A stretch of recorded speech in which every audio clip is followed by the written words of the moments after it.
Assalamualaikum warahmatullahi wabarakatuh. Nama saya David Chatila Dharma, NIM 1903060357. Bersama teman saya yang bernama Sufi Kardawi, NIM 19060304 akan mempresentasikan judul makalah kami yang berjudul Analisis Laporan Keuangan dan Bisnis. Baiklah.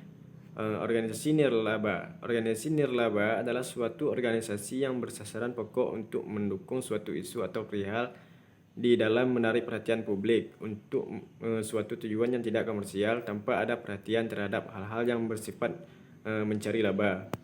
Selanjutnya, organisasi nirlaba atau organisasi yang tidak bertujuan menumpuk keuntungan memiliki ciri-ciri sebagai berikut.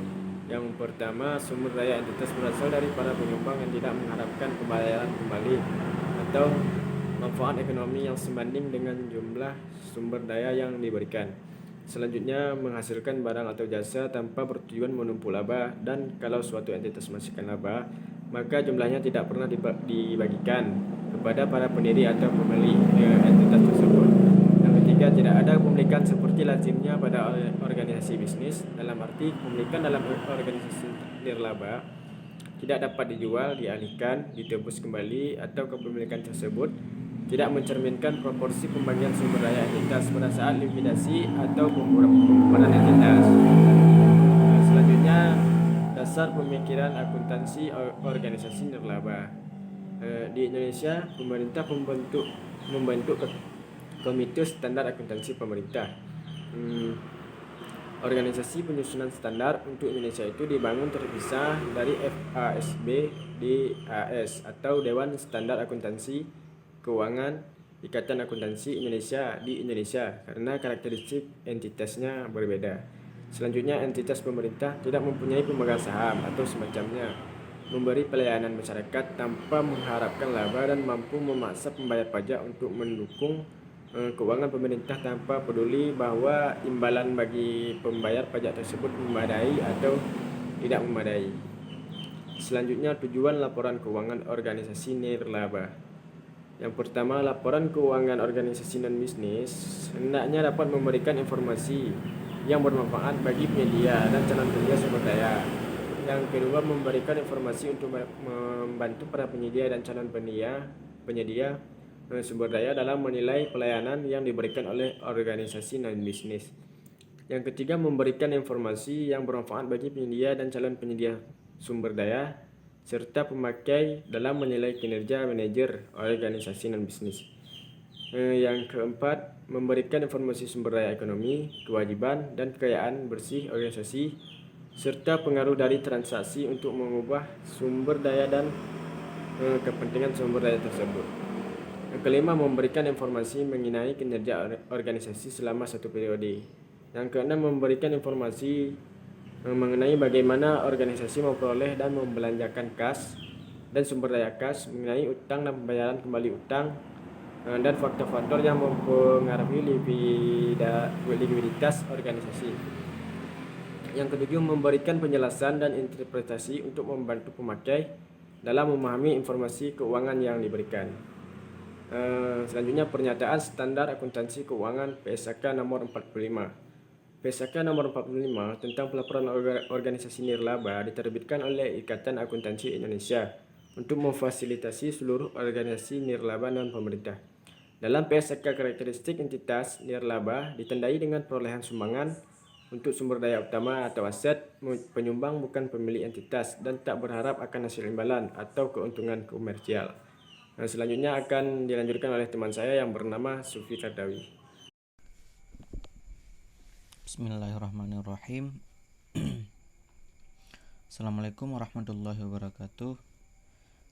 Baik, saya akan melanjutkan presentasi makalah kami yang dibacakan oleh kawan saya itu David Chatila Dharma. Saya akan melanjutkannya, yaitu organisasi nirlaba. Organisasi zakat.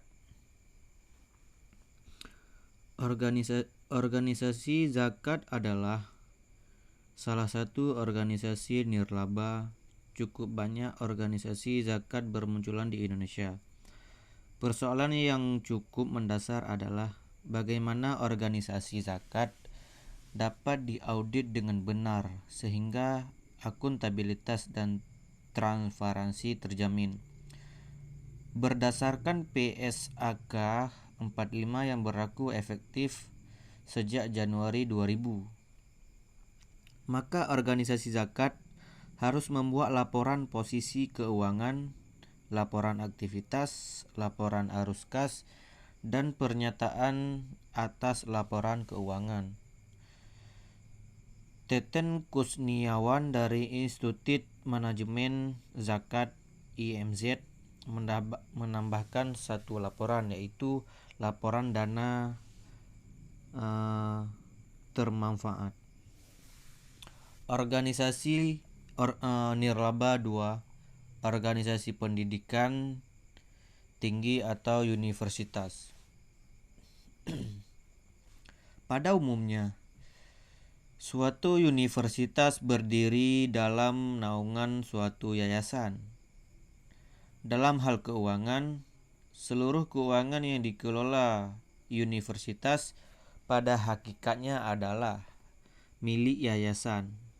Pengelolaan dana tersebut dilakukan oleh rektor yang selanjutnya diaudit oleh kantor akuntan yang ditunjuk oleh yayasan.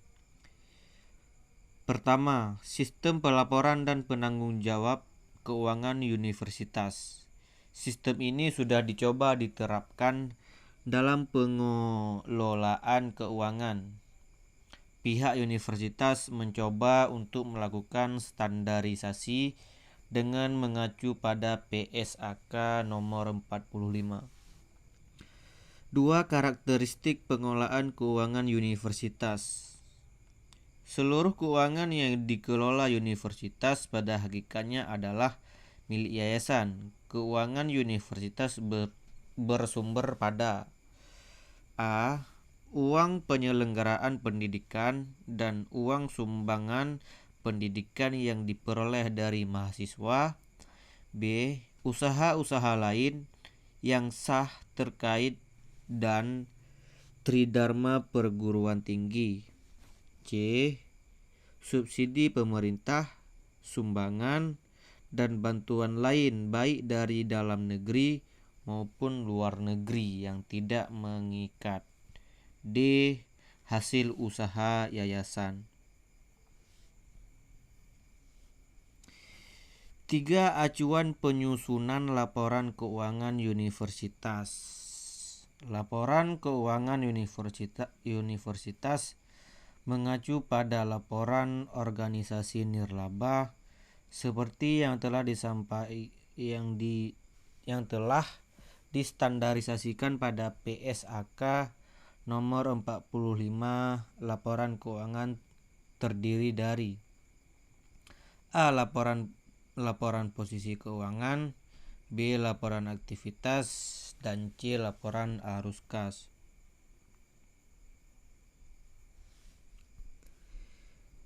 4. Kebijakan akuntansi universitas.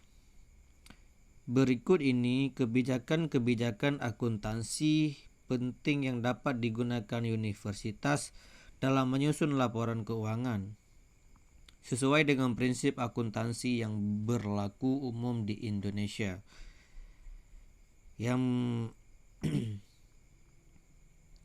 Yang pertama ada dasar penyusunan laporan keuangan, yang kedua transaksi dalam mata uang asing, yang ketiga investasi jangka pendek, yang keempat piutang akademik dan non-akademik, yang kelima perlengkapan, yang keenam aktivitas terkait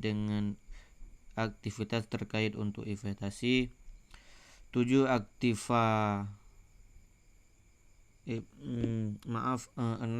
aktivis terikat untuk investasi, 7 aktiva tetap, 8 aktiva dalam penyelesaian, 8 hak kekayaan intelektual, 9 jaminan kepada pihak ketiga, 10 jaminan yang diterima, 11 perpajakan, 12 utang kepada lembaga keuangan, 13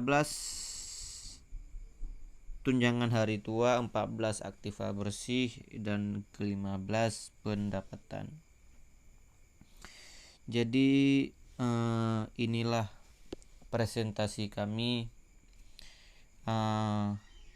Lebih dan kurang kami mohon maaf. Kami akhiri, wabillahi taufiq wal hidayah. Assalamualaikum warahmatullahi wabarakatuh.